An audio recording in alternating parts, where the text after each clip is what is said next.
सोमनाथ के मंदिर को किसने लूटा? प्रधानमंत्री चिल्ला चिल्ला के गाल फाड़ा बोलते हैं ना, गजनबी ने लूटा, गजनबी ने लूटा। वो आप बोले ना प्रधानमंत्री जी, ये बोले नहीं। सुनिए कौन लूटला है? मेरे अयोध्या के मंदिर को किसने लूटा? पूछो उनको। गठित में किसने खिलवाड़ किया?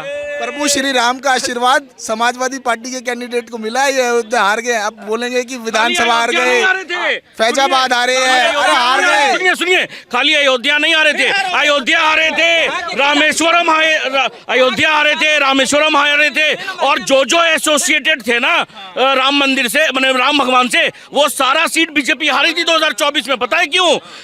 वे कोष अध्यक्ष कौन थे, वे फलाना कौन था, किसके अंडर था, एक एक आदमी का वहाँ पता नहीं है। ऐसे हवा में चल रहा था काम, सबको सब कुछ। मैं कह रहा हूँ कि वो ना, तभी तो हुआ ना, पता था कि चोरी हुआ है, कुछ हुआ है, घपला हुआ है, तभी तो एसआईटी की ये गठित किया गया है। आईआईटी इस देश में कितने थे? 7 थे, अभी मेरे ख्याल से 24-25 हो गए, डबल नहीं ट्रिपल हो गए। 30,000 है। फॉरेस्ट कितना था? 304, अभी $700 बिलियन हो गया। ठीक है, कोई झूठा नहीं, ये डाटा एक बार चेक कर लीजिए। नहीं भाई, ये नहीं बता रहा कि वो जो नारा दिया गया था, स्कूल चले हम, वे प्राइमरी स्कूल बंद क्यों कर दिए गए हैं? जब नहीं, अरे भाई सुनो तो सही, उसके ऊपर भी जवाब देंगे। कॉलेज से और स्कूल से बताया हुआ जुड़ा हुआ सवाल है। जब बच्चा प्राइमरी में नहीं जाएगा तो आईआईटी में कैसे पहुंच जाएगा? अभी सोमनाथ मंदिर का, अभी इनको पूछो सोमनाथ के मंदिर को किसने लूटा? प्रधानमंत्री चिल्ला चिल्ला के गाल फाड़ा बोलते हैं ना, गजनबी ने लूटा, गजनबी ने लूटा। वो आप बोले ना प्रधानमंत्री जी, ये बोले नहीं। सुनिए, कौन लूटला है? मेरे अयोध्या के मंदिर को किसने लूटा? पूछो उनको। गठित किया गया, जवाब मिलेगा, वेट कीजिए। सुनिए, जो लोग समाजवादी पार्टी, जो राम भक्तों पे गोली चलवा रहे थे, जिन्होंने 1 रुपया चंदा नहीं दिया, उसको कोई हक नहीं है सवाल उठाने का राम मंदिर के ऊपर में। समझे? एक तो पहली बात, अरे सुन लीजिए पहले। अरे देखिए, अभी पॉपकॉर्न की तरह उछलने लगे, पहले बात तो सुनिए क्या हो। अरे सर सुनिए ना, ये राम मंदिर पे बात बता रहे हैं। अपनी पत्नी को नंगी बोल दिया गया, उनकी पत्नी को, उसके ऊपर में एक शब्द नहीं बोल पाए। ठीक है, और सोमनाथ मंदिर को उसी ने लूटा जो सेक्युलरिज्म के चक्कर में बंधा हुआ इस देश में। समझे? वो गजनबी कौन था? मुसलमान था। तिरुपति मंदिर में ये क्या बोलते, गाय का मांस किसने मिलाया लड्डू में? हिंदुओं को आस्था के साथ में किसने खिलवाड़ किया? प्रभु श्री राम का आशीर्वाद समाजवादी पार्टी के कैंडिडेट को मिला है। ये अयोध्या हार गए। अब बोलेंगे कि विधानसभा हार गए, फैजाबाद हारे हैं। अरे हार गए। सुनिए, खाली अयोध्या नहीं आ रहे थे, अयोध्या आ रहे थे, रामेश्वरम अयोध्या आ रहे थे, रामेश्वरम आ रहे थे, और जो एसोसिएटेड थे ना राम मंदिर से, मतलब राम भगवान से, वो सारा सीट बीजेपी हारी थी 2024 में। पता है क्यों? क्योंकि जो लोग कहते थे कि राम डजंट एग्जिस्ट, राम का कोई अस्तित्व नहीं है, वही सदन में खड़े होके वो बोल रहे थे, वही सदन में खड़े होकर ये बोल रहे थे। चंदा कहाँ गया? असली मुद्दा ये है कि चंदा कहाँ गया? उन चोरों को आप सामने लाओ, पब्लिक में दिखाओ, पीढ़ी दर पीढ़ी उनके फोटो चिपकाओ कि ये वे गद्दार है जो भगवान के नाम पे लूट रहे हैं, इनका धंधा है। वो जो भगवान के नाम पे धंधा सेट कर रहे हैं, उनको पब्लिकली करना बहुत जरूरी है। ये हर व्यक्ति, हर हिंदुस्तान की, उस जिसकी कण कण में जिसके राम बसता है, उसकी आस्था पे चोट है। सवाल करेगा वो व्यक्ति।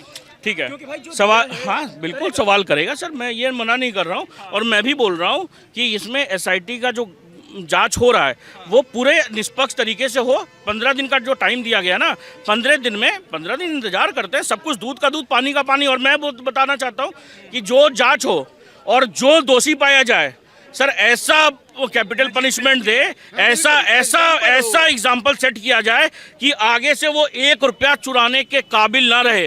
पूरे परिवार को दोषी दो और जन्नत एक्सप्रेस उस सबके घर पे चले। हाँ वही जन्नत एक्सप्रेस, वही बोल रहे हैं, जन्नत एक्सप्रेस ही है वो। समझे? और देखिए, और दूसरा चीज, और सबके साथ में ऐसा बोला कि इस पर राजनीति नहीं होनी चाहिए, अफवाह ना फैलाया जाए। राजनीति कर तो रहे हैं इन लोग दोनों, राजनीति। ये सवाल कर रहे, विपक्ष राजनीति कर रहा है। ये कह रहे हैं विपक्ष राजनीति कर रहा है, नहीं कह रहे हैं अखिलेश जी राजनीति कर रहे हैं। ये कह रहे हैं अखिलेश जी राजनीति कर रहे हैं। अभी कोई गजनबी लूटा होता ना, उसका पूरा इलाका उड़ा देते। ये वो सब एसआईटी तो बाद में पूरा बुलडोजर उसका इलाका ही उड़ा देते। वे कोष अध्यक्ष कौन थे, वे फलाना कौन था, किसके अंडर था, एक एक आदमी का वहाँ पता नहीं है। ऐसे हवा में चल रहा था काम, सबको सब कुछ। मैं कह रहा हूँ कि वो ना तभी तो हुआ ना, पता था कि चोरी हुआ है, कुछ हुआ है, घपला हुआ है, तभी तो एसआईटी की मैंने ये गठित किया गया है। ऐसा नहीं है, देखिए अगर वो तो सरकार अगर देखिए अगर प्रेस कॉन्फ्रेंस कर देती कि नहीं कुछ नहीं हुआ है, कहानी खत्म हो जाता। एसआईटी क्यों गठन हुई है? सरकार के दामन में कोई वो नहीं है। अगर हुआ है तो डंके की चोट पे बोलेंगे हाँ हुआ है और गलती हुई है, जांच हो रही है। आज राहुल गांधी जी का जन्मदिन है। अरे यार जन्मदिन भाई, ये अंधभक्त आ गए ना, ये वही अंधभक्त है जो भगवान को अरे रुकिए, अंधभक्त हमको बोलते हैं। परशुराम भगवान का वो मूर्ति बना दिए और एक हाथ में संविधान है और उसको दूध से हाँ। जय दादा परशुराम। अरे भाई कांग्रेस निकाल देगी पार्टी से। अरे कोई नहीं निकालेगी। कांग्रेस में ऐसा बिल्कुल भी कंडीशन नहीं है। जन्मदिवस है आज। ऐसा कंडीशन नहीं है कि वो किसी को भी माने। वो इनको पप्पू का जन्मदिन की हार्दिक शुभकामनाएं। दूसरी विचारधारा के पक्ष में भी खड़े हो गए तो बाहर चले जाएंगे अपने दायरे अब से। मैं इससे आगे बढ़ता हूँ थोड़ा सा। इसका असर यूपी चुनाव पर होगा, क्योंकि कहा जा रहा है कि माहौल जबरदस्ती क्रिएट किया जा रहा है चुनाव के लिए। चुनाव ना हो जाओ भाड़ में, चुनाव अलग चीज है। समाजवादी पार्टी कर रही है। नहीं यार, यूपी चुनाव तो चोरी हो चुका है। चोरी हो गया। नहीं, इसका मतलब जो चोरी हुई है वो भी चुनाव में लगनी है जिन्होंने चुराया है। अब नए आरोप लगा रहे हैं। अगर चुनाव से सब लिंक है तो वो चोरी करे और चंदा भी चुनाव में यूज होगा। ये तो सब क्वेश्चन है ना। क्या बोला था मैंने अभी आपको, क्या बोला था? इन लोग दोनों राजनीति एक तो चलेंगे मेरे ख्याल से। सोनिया गांधी का अरे अखिलेश यादव का फोन आ गया। अरे सुन, अरे बोल रहे हैं, रुकिए ना। देखिए एक अखिलेश यादव का शायद फोन आ गया था तो इसीलिए पीछे चले गए थोड़ा सुनने की भाई क्या बोलना है। और ये दूसरे अभी मैंने क्या बोला, प्रोपोगेंडा सेट करेंगे, प्रोपोगेंडा सेट कर, ये सवाल हो गया। ये पैसा शायद चुनाव में पैसा लगे, चुनाव में पैसा, ये जो चोरी किया हुआ है, ये जो भी है वो चुनाव में लगेगा। अरे बिल्कुल, ये क्या बात हुई? ये क्या बात हुई? हम तो फोन पे बात करके बता भी दे कि हमें ये बोलना है। इनको तो जो स्क्रिप्ट लिखी जाना है, ए तो है और बी तो बी। ये तो मतलब ग्राउंड पे कार्यकर्ता तो बहुत छोटी बात है कि इनके मंत्री ऐसे है और वैसे वे नहीं बोल सकते। जो स्क्रिप्ट में लिख के आ जाए कार्यालय से, उसको बस उसी लेकर खड़े रहे, कान में टेलीप्रोम्प्टर लगा ले और वही बोलते रहे जो उसमें बोले जा। इनके कार्यकर्ता तो बहुत छोटी बात है। मंत्री तक क्यों औकात नहीं है अपने मन से अपनी मर्जी से कुछ बोल पाए। अरे भाई अगर मंत्री, सुनिए सर, राजनीति मैंने आपको बोला कि राजनीति होगी। आपने 2014 से पहले या नहीं, ये चुनाव जीत ले उस राम मंदिर के नाम पे, तब राजनीति नहीं थी। अब वो चंदा चोरी करके और चुनाव में लगाने की तैयारी कर रहे हैं। हम राजनीति ना करें। देख कौन राम मंदिर, सुनिए राम मंदिर के नाम पे, सुनिए राम मंदिर के नाम पे कोई कहीं पे भी वोट नहीं लिया गया, समझे? कोई वोट नहीं लिया गया। हर बार मैनिफेस्टो में और डंके की चोट पे बोलता था बीजेपी की हम राम मंदिर बनाएंगे, समझे? राम मंदिर हम बनाएंगे, हमारे मैनिफेस्टो में रहता था, बीजेपी के मैनिफेस्टो में रहता था।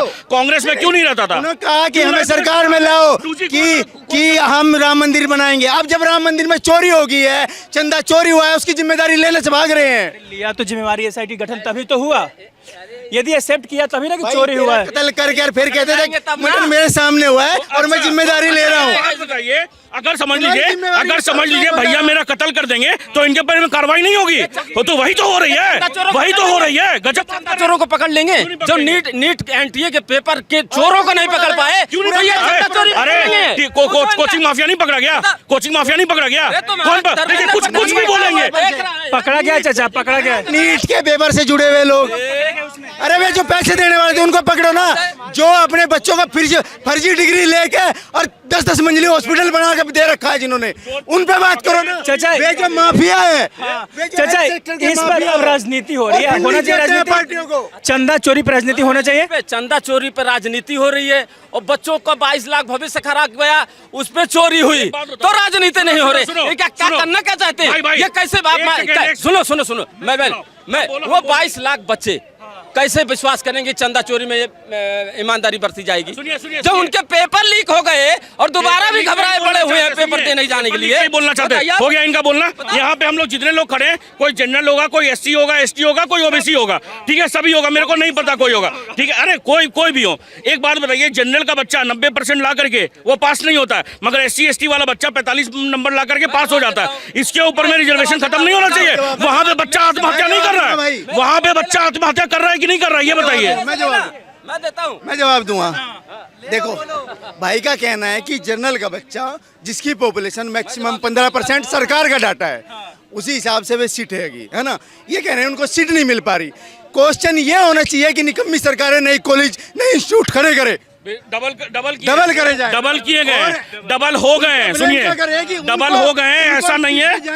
इनको ये क्या है ना कि देखिए IIT IIM कितने थे, IIT इस देश में कितने थे? 7 थे। अभी मेरे ख्याल से 24-25 हो गए। डबल नहीं ट्रिपल हो गए। चालू सब नहीं है लेकिन अभी। अरे भाई गठन हो गया ना। आप सुनिए, एम्स कितने थे? 7 थे, ठीक है। चाचा नेहरू ने बनवाया एम्स तो। कपूरथला की वो उसका भी विरोध किया था, उसका भी विरोध किया था नेहरू ने, उसका भी नेहरू ने विरोध किया था। दरभंगा वाले एम्स में न्यूरो सर्जरी चल रही है। आप लोग यूपी छोड़ के एम्स और दरभंगा और कहाँ घूमने लगे। हम चंदा चोरी पर बात कर रहे थे, टॉपिक वही था मेरा। यूपी आइए ना इधर। एयरपोर्ट हमारे देश में कितना था? 2014 से पहले 74 था। अभी कितने? 164। MBBS सीट 51,348 था। 1,28,000 हो गए। IIM कितने थे? 13 थे, 21 हो गए। एम्स कितने थे? 7 थे, 23 हो गए। IIT कितने थे? 7 थे, 23 हो गए। नेशनल हाईवे 91,287 किलोमीटर था। अभी कितना है? 1,46,572 किलोमीटर हो गया। मेट्रो नेटवर्क 248 किलोमीटर था। अभी 1,095 किलोमीटर हो गया। स्टार्टअप कितने थे? 350। अभी कितना है? 2,34,000 है। फॉरेस्ट कितना था? 304। अभी $700 बिलियन हो गया। ठीक है, कोई झूठा नहीं, ये डाटा एक बार चेक कर लीजिए। नहीं भाई, ये नहीं बता रहा कि वो जो नारा दिया गया था स्कूल चले हम, वे प्राइमरी स्कूल बंद क्यों कर दिए गए हैं? जब नहीं, अरे भाई सुनो तो सही, इसके ऊपर भी जवाब देंगे। कॉलेज से और स्कूल से बताया हुआ जुड़ा हुआ एक सवाल है। जब बच्चा प्राइमरी में नहीं जाएगा तो वो IIT में कैसे पहुंच जाएगा? सुनिए, स्कूल बंद हुए, मर्ज किया गया है, उस पर किया गया है। आपने ही जवाब दे दिया। ये भाई हम बोलेंगे, लोग बोलेंगे गोदी में। यार तुम समझ पप्पू रहे मीडिया क्या होता है? मर्ज होने का मतलब क्या होता है? कि गोदी मीडिया का परिभाषा एक चालू होगा ना। मर्ज का यही मतलब है ना कि दो में मर्ज का मतलब ये होता है कि एक बंद होगा। अरे मर्ज का मतलब ये होता है कि 1 to 5 अलग चल रहा होता है, 1 to 8 अलग चल रहा होता है। तो 1 to 8 को एक कर दिया जाता है, उसको मर्ज बोलते हैं। मतलब 1 से 8 तक एक स्कूल में चलेगा, उसको मर्जर बोलते हैं। जैसे 1 to 5 वाले को बंद करके इसको मर्जर बोलते हैं। नहीं, फिर आप पूरी डिटेल लो, रिपोर्टर साहब पूरी डिटेल लो कि वे जो जिसमें 30 बच्चे थे एक ही गांव में, जिसमें 30 ही बच्चे स्कूल में आ रहे थे, उन बच्चों को 3 किलोमीटर दूर शिफ्ट कर दिया गया। प्रॉब्लम है कि तो वो बंद हुआ ना, उसे क्या कहोगे आप? जिस स्कूल से बच्चे निकाल के 10 किलोमीटर दूर बच्चों को भेजा जाएगा और वे टीचर शिफ्ट कर दिए जिस पर ताला लग गया, उसे हम क्या कहे? वो चल रहा है बंद ताले में। क्या सरकार सही नहीं है भाई, सच है।